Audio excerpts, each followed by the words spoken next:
जानती कि समुद्र रे केमिति हुए भयंकर बात्या वर्षर निर्दिष्ट समय रे कहीं सामुद्रिक बात्या द्वारा प्रभावित आम अंचल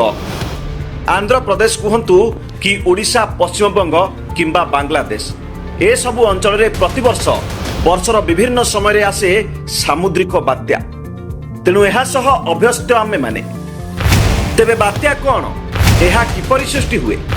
कहीं सृष्टि हुए यह किभली आगकू बढ़े आसंतु बुझिबा केउठु आसे बात्या किभली पालटे एते भयंकर वर्षर निर्दिष्ट समय रे कहीं एथिपाई किए दायी किभली सृष्टि हुए बात्या ओडिशावासी बात्या सह बेस परिचित पुणी एक बात्या ओडिशा को आसुची तेबे बात्या कौन केमिति सृष्टि हुए बात्या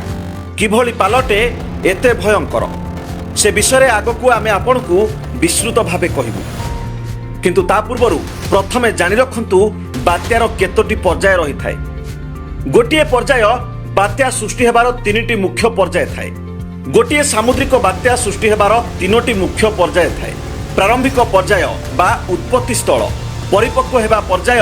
एवं दुर्बल हेबा पर्याय ए सबु एक निरंतर प्रक्रिया बात्या केबे मरे नाही गोटिए बात्यार जीवन काल भितरे एही सबु पर्याय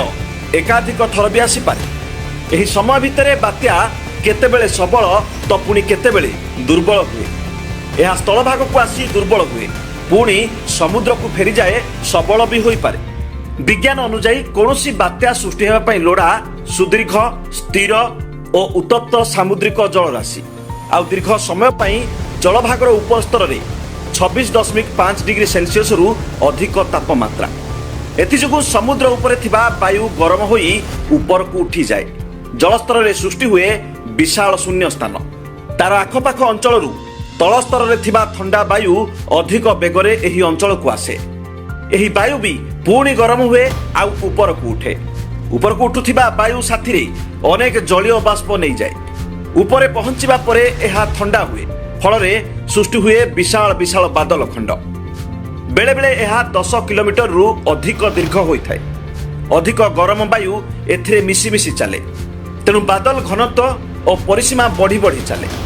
ए सबु बाष्प घनीभूत होगा फल यार शक्ति बढ़ी बढ़ी चले यह तल को आसे फल यह एक चक्र रूप निए यही चक्र को अधिक बेग दिए पृथ्वीर घूर्णन जनित बेग एक निर्दिष्ट बिंदु चारिकड़े जोर रे घूरिबा को आरंभ करे एही गरम बादल खंड एहार परिसीमा 12 रु 15 किलोमीटर पर्यंत बढ़ी जाए धीरे धीरे केंद्र अंचल रे चाप कमुथिबारु एहा बढ़ी बढ़ी चले सृष्टि हुए बात्यार आई बा आखि आई भितरे वायु ऊपर को उठे पुणी ठंडा हुए बात्यार आई बा केंद्र रे चाप सबुठ कम थाए एवं धीरे धीरे एहा बाहर आड़कू बढ़ी बढ़ी चले दक्षिण गोलार्धरे बामरु डाहाण को और उत्तर गोलार्धरे डाहाणरु बाम को घूरी थाए एही वायु चक्र पृथ्वी पृष्ठ रे तापमात्रा जनित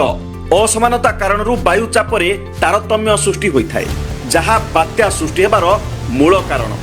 एथिरे उच्च चाप विशिष्ट चतुर्पार्श्वरु अंचलरू निम्न चाप विशिष्ट केन्द्रांचल को प्रबल बेगरे पवन बहिथाए पवनर बेग अनुଯାୟୀ एहार प्रकार भेद करा जाइथाए बात्या अथवा महाबात्या पई अन्यान्य देशगुड़िकरे साइक्लोन टाइफोन हरिकेन भली शब्द व्यवहार करा जाइथाए ए सब शब्दर अर्थ अल्प बहुते समान केवल आंचलिक और भौगोलिक तथा दाना बांधुथिबा महासागर प्रभेद को नहीं एगुड़िकर नाम भिन्न भिन्न होइथाए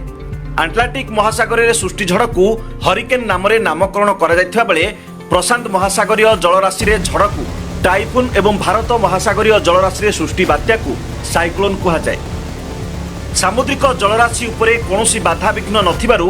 वायु प्रवाहर बेग सर्वदा 60-70 किलोमीटर पाखापाखि रही थाए तेबे वायु प्रवाह बेग घंटा प्रति 65 रु 75 किलोमीटर रु वृद्धि पाइले एहा बात्यार अंतर्भुक्त होइथाए बात्यारे हेउथिबा वायु प्रवाह बेग को नहीं एहाकू भिन्न भिन्न श्रेणीयुक्त करा जाइछि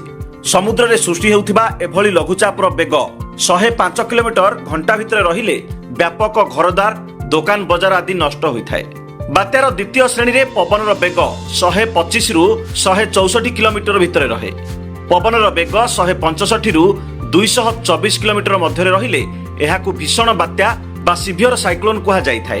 225 रु 279 किलोमीटर प्रति घंटा वायु प्रवाह होइथिले एहाकु प्रलयंकारी बात्यार श्रेणीभुक्त करा जायथाय। तेबे पवनर बेग 280 किलोमीटर रु वृद्धि पाइले एहा प्रलयंकारी बात्यार रूप धारण करे। एहा परिवेश और धन जीवनर व्यापक क्षयक्षति करिथाय। थरे सृष्टि हेला परे बात्या तापमात्रा और चाप तारतम्य जोगु भूभाग आड़कू गति करे।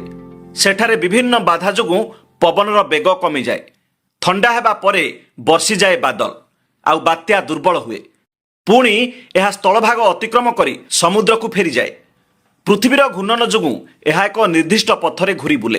पुणी समुद्रु शक्ति संग्रह करी यह शक्तिशाली हुए। एपरी निरंतर चाले बात्या। ब्यूरो रिपोर्ट, संस्कार टीवी ओडिशा।